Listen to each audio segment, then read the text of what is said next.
अब बिस्तर को बीच में न रखें। ज्यादातर बेडरूम इतने बड़े नहीं होते। अगर आप बीच में एक बड़ा बिस्तर लगाएंगे और अलमारी दीवार से सटा देंगे तो आपके पास हिलने डुलने के लिए भी जगह नहीं होगी। डेस्क रखने की तो बात ही छोड़िए। इसलिए आपको इसे समझदारी से फिर से डिजाइन करना होगा। सबसे पहले छत पर प्लास्टर लगवाएं और एक बिल्ट इन एयर कंडीशनर के लिए जगह छोड़ें। इसे छुपाकर रखने से आपकी बहुत सी जगह बच जाएगी। बिस्तर के सिरहाने सामान रखने के लिए कैबिनेट बनवाएं। आप वहां अतिरिक्त तकिए और कंबल रख सकते हैं। अपने पसंदीदा बैग के लिए ऊपर कैबिनेट बनाएं और सामान को व्यवस्थित रखने के लिए दरवाजा बंद कर दें। बीच में एक छोटा सा छेद छोड़ें ताकि आप नाइट स्टैंड का इस्तेमाल कर सकें। फिर बिस्तर लगाएं। आरामदायक नींद के लिए दीवारों के साथ साथ मुलायम गद्दी लगाएं। बिस्तर के बगल में नीचे 2 दराज वाली एक लंबी कैबिनेट रखें। सामान रखने के लिए ये बहुत सुविधाजनक है। ऊपर आप किताबें या दस्तावेज रख सकते हैं और रात में आसानी से फोन चार्ज करने के लिए वहीं आउटलेट और स्विच लगा सकते हैं। कोने में एक बड़ी अलमारी रखें। ये बहुत बड़ा है, जैसे आपके पास एक वॉक इन क्लोजेट हो। साफ सुथरा लुक पाने के लिए दरवाजे बंद कर दें। इसके बगल में एक और कैबिनेट लगाएं। ऊपर वाले हिस्से में अलग अलग चीजें रखें और नीचे वाले हिस्से में अपनी पसंदीदा ड्रेस रखें। खिड़की के पास एक छोटा स्टोरेज बेंच बनाएं। इसमें आप बिना इस्तेमाल की चीजें छुपा सकते हैं और इसमें आपके निजी सामान के लिए दराज है। बैठने के लिए आरामदायक जगह बनाने के लिए इसके ऊपर एक नरम गद्दा बिछाएं। इसके बगल में एक डेस्क रखें। स्टोरेज के लिए दराज लगाएं और उसके ऊपर एक बुकशेल्फ रखें ताकि पढ़ाई का सामान व्यवस्थित रहे।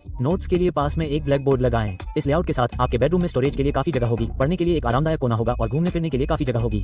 ये छोटा बेडरूम केवल 4 वर्ग मीटर का है। शुरुआत में बिस्तर और अलमारी रखने के बाद जगह नहीं बची। एलिली हर दिन बच्चा केवल होमवर्क करने के लिए बिस्तर पर लेट सकता था, जिससे उसे तंग और असहज महसूस होता था। ये देखकर पिता ने कमरे को फिर से डिजाइन करने का फैसला किया। सबसे पहले उन्होंने छत पर प्लास्टर लगाया, ये सुनिश्चित करते हुए कि एयर कंडीशनर के लिए जगह छोड़ी जाए। इसे छत के अंदर छिपाकर उन्होंने कीमती जगह बचाई। इसके बाद उन्होंने दीवार को बढ़ाकर पुरानी अलमारी से 2 गुनी बड़ी अलमारी लगाई। ऊपर रजाई रखी गई, कपड़े करीने से अंदर लटके हुए थे और लंबी पोशाकों के लिए एक विशेष खंड छोड़ा गया था। नीचे अंडरवियर के लिए 2 पुल आउट टोकरियां जोड़ी गई, जिससे ये बहुत सुविधाजनक हो गया। विपरीत दीवार पर उन्होंने बच्चे के भरवां जानवरों को रखने के लिए 2 छोटे दराजों के साथ एक फर्श कैबिनेट बनाया। आरामदायक छोटे सोफे को बनाने के लिए ऊपर एक नरम कुशन रखा गया। इसके ऊपर नाश्ते और उपहारों के लिए भंडारण अलमारियां जोड़ी गयी। इसके बगल में नीचे व्यक्तिगत वस्तुओं के लिए अलमारियों का एक और सेट और ऊपर अध्ययन सामग्री। फिर उन्होंने बच्चे के लिए एक उचित अध्ययन डेस्क बनाया, एक निजी व्यवस्थित सीखने की जगह जहाँ माँ आसानी से निगरानी कर सके। ग्रेड के बारे में अब कोई चिंता नहीं। कमरे के बीच में खेलने और घूमने फिरने के लिए जगह छोड़ी। ऊपर उन्होंने दीवार पर एक मजबूत लोहे का फ्रेम वेल्ड किया, उसे और अधिक टिकाऊ बनाने के लिए लकड़ी से ढक दिया और उस पर एक नरम गद्दा बिछाकर बिस्तर बनाया। अतिरिक्त आराम के लिए बिस्तर के बगल में नरम दीवार की जेबें जोड़ी गयी। बिस्तर के सिरहाने एक पावर आउटलेट लगाने के लिए दीवार में एक पतला सा छेद बनाया गया और आसानी से चढ़ने के लिए एक छोटी रेलिंग और सीढ़ी लगाई गई। ये छोटा बेडरूम अब एक आरामदायक रहने की जगह, विशाल अध्ययन क्षेत्र और शांतिपूर्ण जगह प्रदान करता है।